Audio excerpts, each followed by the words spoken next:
Assalamualaikum warahmatullahi wabarakatuh. Kami dari kelompok 1 ingin menjelaskan materi tentang keterampilan dasar mengajar, diantaranya itu keterampilan membuka pelajaran, keterampilan menutup pelajaran, dan keterampilan mengelola kelas.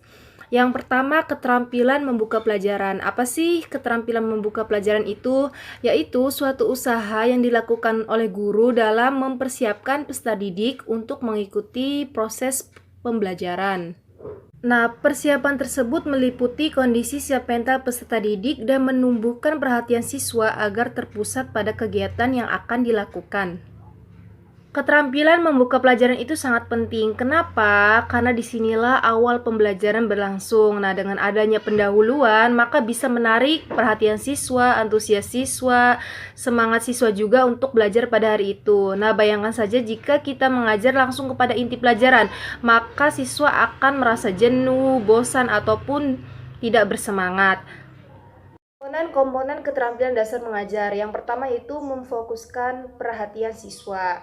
Nah, sebagai seorang calon guru, kita harus bisa melakukan kegiatan yang dapat memfokuskan perhatian siswa. Contohnya pada awal pembelajaran kita bisa selingi dengan ice breaking atau tanya jawab singkat. Yang kedua, membangkitkan motivasi.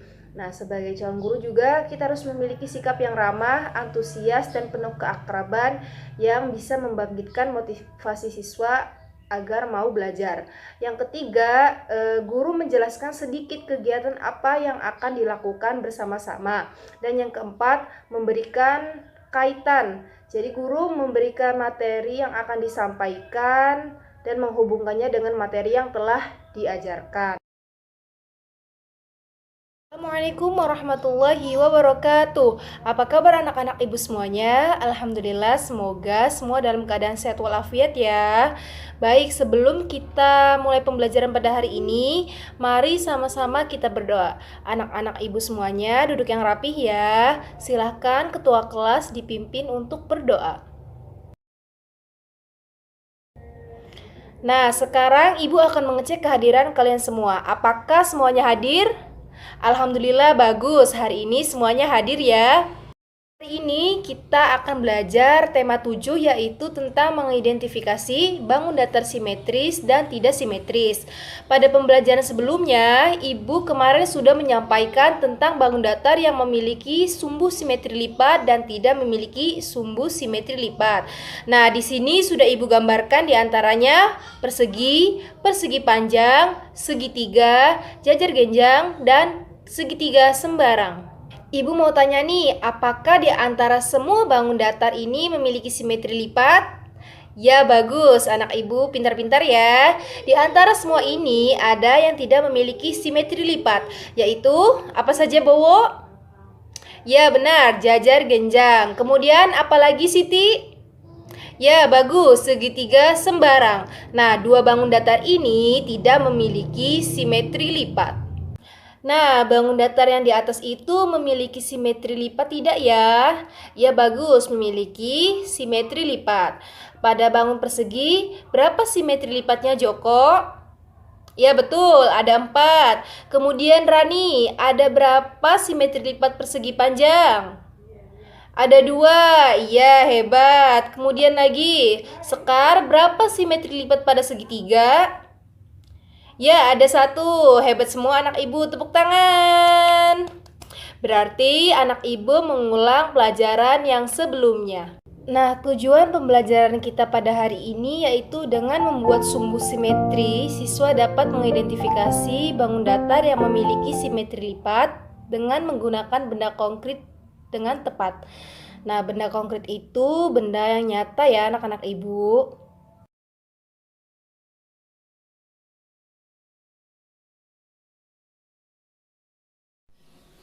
Baik anak-anak ibu semuanya, alhamdulillah tadi latihannya sudah dikerjakan ya.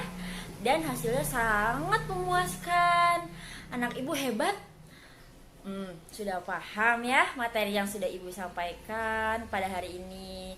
Nah, sebelum kita tutup, ibu akan menanyakan kembali tentang pelajaran yang baru saja kita pelajari.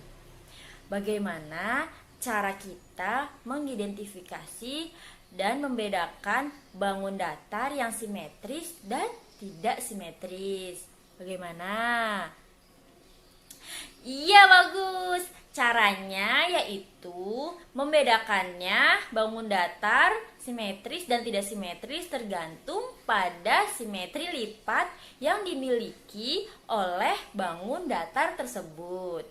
Apabila bangun datar tersebut memiliki simetri lipat, maka ia bangun datar yang simetris. Dan apabila bangun datar tersebut tidak memiliki simetri lipat, maka dia disebut bangun datar yang tidak simetris. Bagus, hebat sekali anak-anak ibu semuanya. Nah, pesan ibu di rumah harus diulang kembali pelajaran yang sudah kita pelajari hari ini, agar tidak lupa anak ibu ya. Karena mengulang pelajaran itu salah satu disiplin kalian untuk memotivasi agar kalian mempunyai cita-cita yang tercapai. Mungkin nanti ada yang jadi guru seperti ibu, ada yang mau jadi dokter, ada yang mau jadi polisi atau polwan, dan lain-lain sebagainya. Ibu doakan semoga kalian kelak menjadi orang-orang yang sukses dan bisa menggapai cita-cita kalian semua. Amin ya robbal alamin. Jadi, kesimpulan yang dapat kita ambil pada pelajaran hari ini adalah kita mengidentifikasi bangun datar yang simetris dan tidak simetris, yaitu dengan cara kita lihat dulu apakah bangun datar itu memiliki simetri lipat atau tidak. Apabila memiliki simetri lipat, berarti dia bangun datar yang simetris. Dan sebaliknya, apabila tidak memiliki simetri lipat, berarti bangun datar tersebut adalah bangun datar yang tidak simetris. Baik anak-anak, sekarang kita rapihkan terlebih dahulu buku-buku yang ada di atas meja. Dimasukin ke tas ya, agar rapi. Ya, duduk yang rapi. Ya, bagus seperti itu. Sebelum kita tutup, mari sama-sama kita berdoa kepada Allah Subhanahu wa Ta'ala agar apa yang kita pelajari hari ini menjadi ilmu yang bermanfaat untuk kita semua. Berdoa dalam hati, mulai. Berdoa selesai. Baik, cukup sekian pelajaran kita hari ini. Sampai ketemu lagi besok. Semoga anak ibu sehat selalu dan kita bisa sekolah seperti biasanya dalam keadaan sehat dan semangat. Wassalamualaikum warahmatullahi wabarakatuh.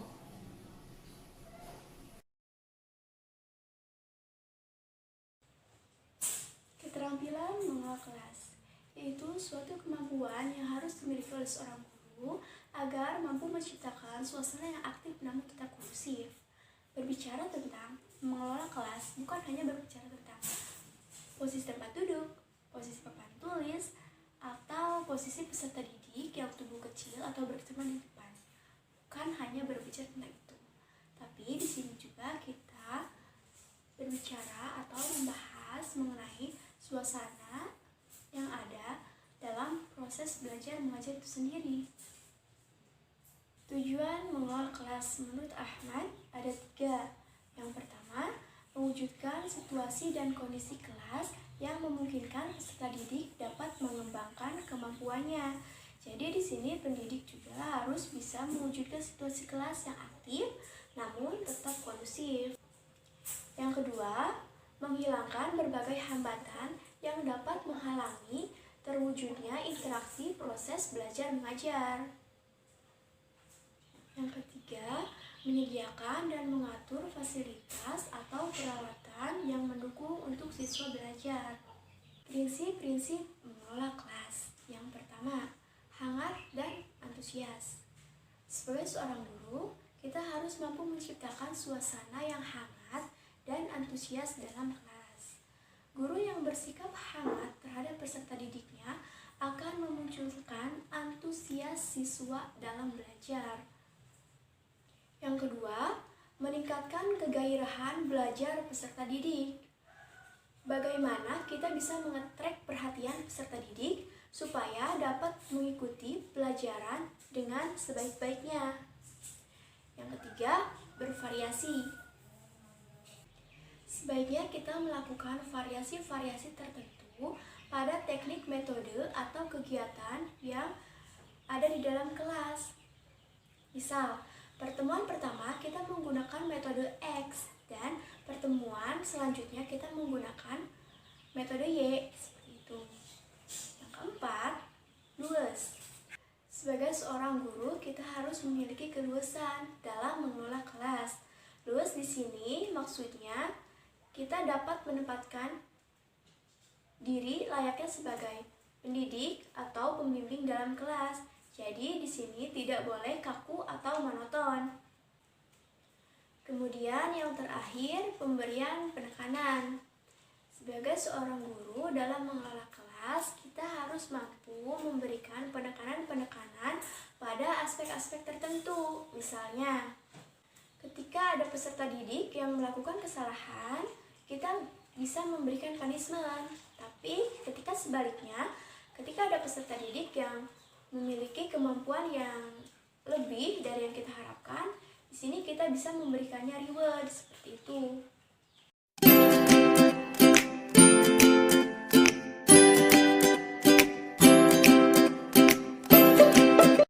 Sini saya ingin menjelaskan poin 4, 5, dan 6.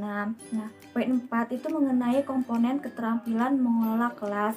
Nah, komponen dalam mengelola kelas itu ada 2. Yang pertama itu ada keterampilan yang berhubungan dengan penciptaan dan pemeliharaan belajar yang optimal. Nah, itu bersifat preventif. Nah, di antaranya itu menunjukkan sikap tanggap. Nah, keterampilan ini tuh menggambarkan tingkah laku guru yang memperhatikan siswanya, sehingga siswa itu merasa bahwa guru itu hadir bersama mereka. Nah, cara yang dilakukan dalam menunjukkan sikap tanggap ini itu dengan gurunya itu memandang secara seksama. Kemudian guru juga mendekati siswanya dan memberikan pernyataan atau memberikan reaksi terhadap gangguan atau keteracuhan siswa. Yang berikutnya itu ada memberikan perhatian. Nah, kelas yang efektif itu apabila guru itu mampu membagi perhatiannya kepada beberapa kegiatan yang berlangsung dalam waktu yang sama. Nah, dan juga dalam memberikan perhatian itu guru seharusnya itu tidak boleh memberikan perhatiannya itu kepada satu orang siswa saja, tetapi harus ke seluruh siswa yang ada di kelas tersebut. Nah, yang ketiga kemudian memusatkan perhatian kelompok. Nah, seorang guru itu harus mampu memusatkan kelompok terhadap tugas-tugas yang diberikan, sehingga siswa itu tetap terlibat dalam kegiatan belajar. Nah, cara yang dilakukannya itu dengan menyiagakan siswa atau memusatkan pada satu topik dan menuntut tanggung jawab siswa untuk mempresentasikan hasil diskusi kelompok. Nah, berikutnya itu ada memberikan petunjuk yang jelas, atau arahan yang jelas. Nah, petunjuk atau arahan yang jelas itu sangat diperlukan oleh siswa, sehingga siswa itu tidak mengalami kebingungan dalam mengerjakan tugas atau perintah dari guru.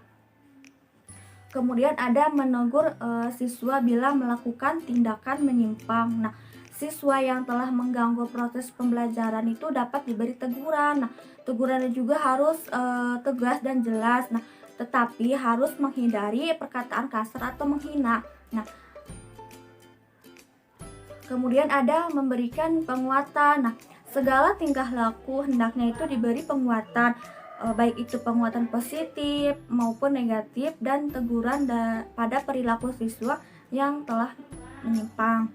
Kemudian yang kedua itu ada keterampilan yang berhubungan dengan pengembalian kondisi belajar yang optimal, yaitu berkaitan dengan respon guru terhadap gangguan siswa yang berkelanjutan, dengan maksud agar guru itu dapat melakukan tindakan remedial untuk mengembalikan kondisi belajar yang optimal. Nah, ini tuh bersifat refleksif. Nah,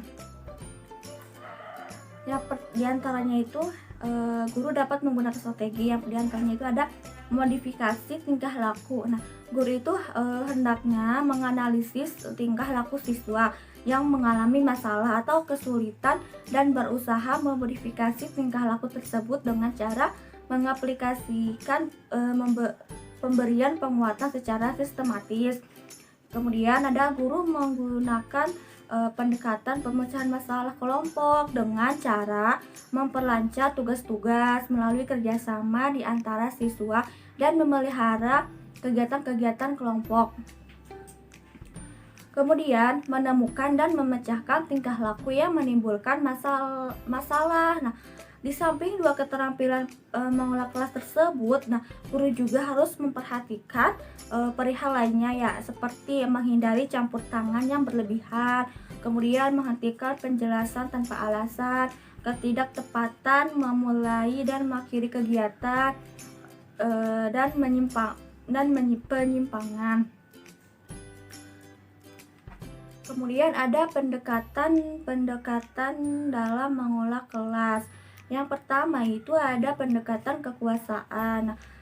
Mengolah kelas itu diartikan sebagai suatu proses untuk mengontrol tingkah laku anak didik. Nah, peranan guru di pendekatan kekuasaan ini tuh untuk menciptakan dan mempertahankan situasi disiplin dalam kelas. Kemudian yang kedua itu ada pendekatan ancaman. Nah, dari pendekatan ancaman ini memperoleh kelas adalah sebagai suatu proses untuk mengontrol tingkah laku anak didik. Nah, tetapi dalam mengontrol tingkah laku anak didik itu harus dilakukan dengan cara memberikan ancaman, misalnya melarang ejekan, sindiran, dan memaksa. Kemudian yang ketiga itu ada pendekatan kebebasan. Mengelola itu diartikan sebagai suatu proses untuk membantu anak didik agar merasa bebas untuk mengerjakan sesuatu kapan saja dan di mana saja. Keempat itu ada pendekatan pengajaran. Nah, pendekatan ini tuh menitik beratkannya itu dalam proses belajar mengajar di dalam kelas. Nah, seorang guru itu harus memberikan materi kepada peserta didik itu dengan baik. Nah, kemudian yang kelima itu ada pendekatan perubahan tingkah laku. Sesuai dengan namanya, mengolah kelas itu diartikan sebagai suatu proses untuk mengubah tingkah laku peserta didik. Nah, peranan guru dalam perubahan tingkah laku anak didik ini untuk mengembangkan tingkah laku anak didik yang baik dan mencegah tingkah laku yang kurang baik. Kemudian yang keenam itu ada pendekatan suasana emosi dan hubungan sosial. Nah, pendekatan mengolah kelas merupakan suatu proses menciptakan iklim atau suasana emosional dan hubungan sosial yang positif dalam kelas. Nah, suasana emosional dan hubungan sosial yang positif itu artinya hubungan antara hubungan yang baik antara guru dengan siswa dengan siswa. Kemudian yang ketujuh itu ada pendekatan proses kelompok. Nah, mengolah kelas itu diartikan sebagai proses untuk menciptakan kelas sebagai suatu sistem sosial di mana proses kelompok itu merupakan yang paling utama. Nah, peran guru adalah mengusahakan agar perkembangan dan pelaksanaan proses kelompok ini tuh berjalan dengan efektif. Lalu poin yang ke-6 itu ada peran guru dalam mengelola kelas. Nah, secara umum, peran guru dalam mengelola kelas itu ada 3. Yang pertama itu mendorong siswa mengembangkan tanggung jawab individu terhadap lingkungannya. Yang kedua, membangun pemahaman siswa agar mengerti dan menyesuaikan tingkah lakunya dengan tata tertib di kelas. Yang ketiga, menimbulkan rasa kewajiban melibatkan diri dalam tugas serta tingkah laku yang sesuai dengan aktivitas di kelas. Sekian presentasi dari saya.